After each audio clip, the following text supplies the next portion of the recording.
Bayo, tingali ni Sperdy mo. Mabuhay ang bakla ng Pilipinas! Namimiss niyo na ba siya? O heto at part 2 na tayo. Sa pinakakwela at pinakamakulit na mga eksena. Ito ang PRRD's Funniest Moments. Part 2. Tamad ka bang mag-aral at laging pasang-awa ang grado mo? O huwag kakalimutan ang payo ni PRRD para sa'yo. Masyado mag-aral. Makapasa ka lang 75. Okay na yan, 76. Iyang 77, 78, 79, 80. Hindi mo na kailangan yan. Kahit 75 lang, okay na yan. Oh. Sabi ng nanay ko, paano man tayo anak? Sabi ko, sige lang ma. Total kung bigyan mo ako 78, anuhin ko mayang sobra?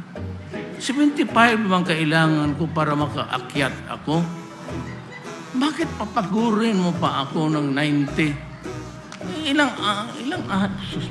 Ilang oras ako yan mag-aral? Sa isang talumpati abay ipinagmalaki rin niya sa buong sambayanan. Mga miyembro ng kanyang gabinete na karamihan ay graduate ng valedictorian. Totoo. Doresa sa valedictorian, pag-graduate. Puro yan sila valedictorian. Okay na sana ang kanyang mga naging litanya. Pero syempre, hindi mawawala ang twist sa kanyang mga istorya. Puro valedictorian, Kair, good lawyer, tignan mo. Tignan mo ang buhay.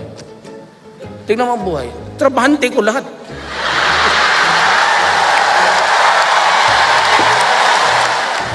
Hindi kayo makatulog. Sa 6 na taon ng kanyang panunungkulan, abay makailang beses din siyang dinalaw ng mga bisitang hindi inaasahan. Simulan natin sa bisita number 1.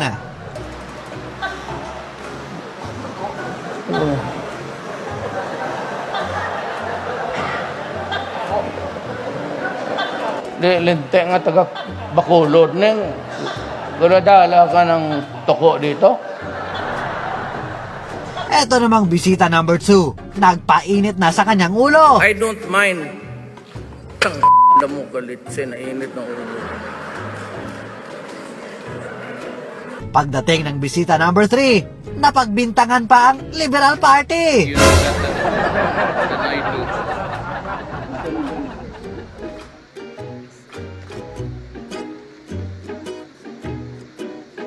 Liberal na. Sigurado na ako. Puro ka sa likod. Etong bisita number 4, ayaw yatang tantanan si Mayor. Sinoon pa, talagang may away na ako sa pare. Ganitong langaw na ito. Utos man nila ito. Kanina pa yung sunod na sunod sa akin. Naligo naman ako, yung mga buang.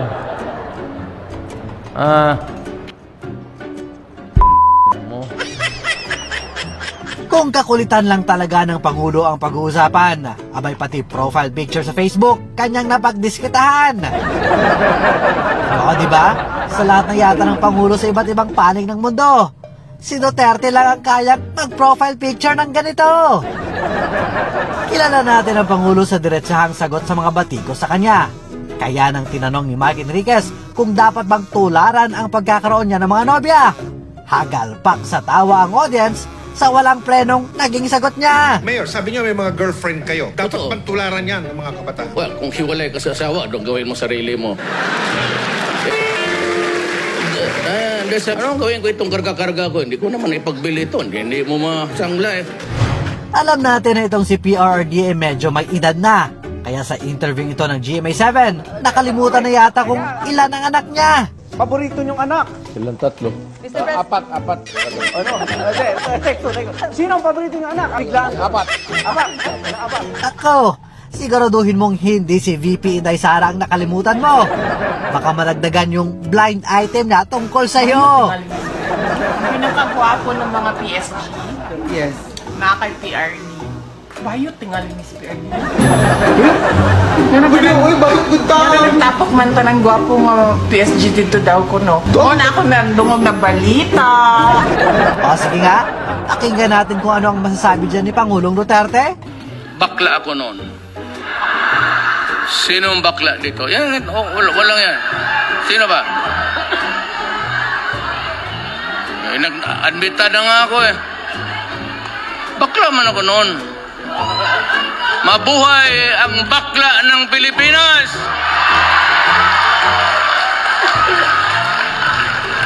Isa na nga siguro ang mga story time ni PRRD sa mamimiss ng marami. Kagaya nitong kwento niya, noong isang beses ay nagpanggap siyang driver ng taxi. Tinggal, San Pedro, hospital.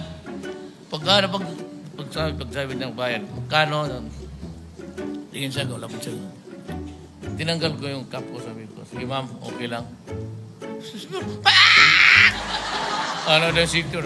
O sa ngayon, nahitabo na. Di, uwi na ako.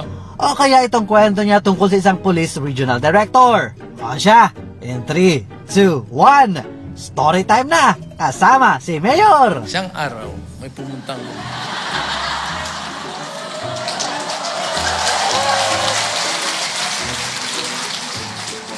alam nito nila, isang araw, umabot yan sa inyo, may babaeng dumating, stewardess ng Katay. Sabi niya, iyak siya.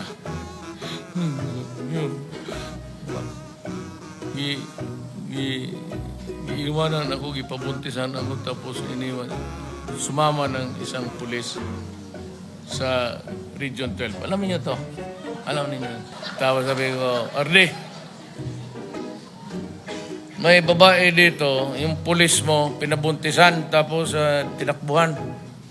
Sabi ko, ayusin mo to. Pagkasalan niya. Sabi ko, tartado yung pulis mo.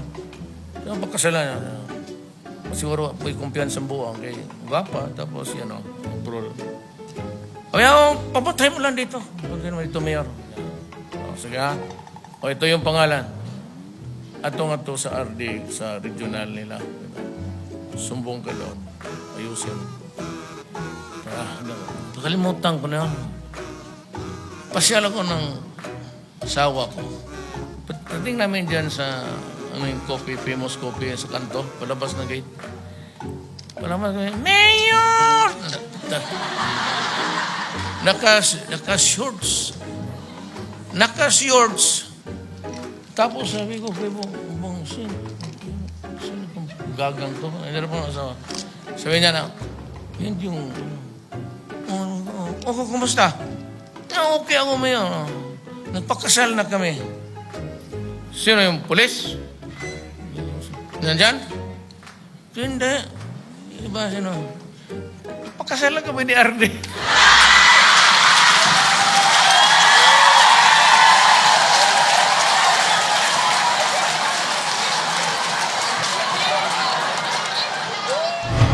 Nitong mga huling taon ng termino ni Pangulong Rodrigo Duterte, makulit pa rin naman pero dahil sa edad, mukhang hindi na kinakaya ng katawan ng ating presidente.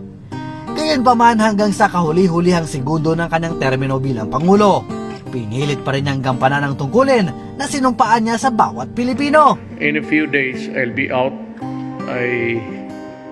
Yung nagawa ko, para sa akin yun na yun. The best that my efforts can really achieve. Kung kulang pa yun, pasensya na po. Yun, hindi ko na talaga kaya.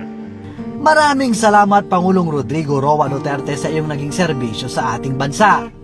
Hindi man perpekto ang iyong administrasyon, pinapasalamatan namin ang mga mabuti mong nagawa. Maraming salamat po sa inyo and your help in my journey in the 6 years na binigyan ninyo ako ng honor maging presidente ng Pilipinas. Maraming salamat.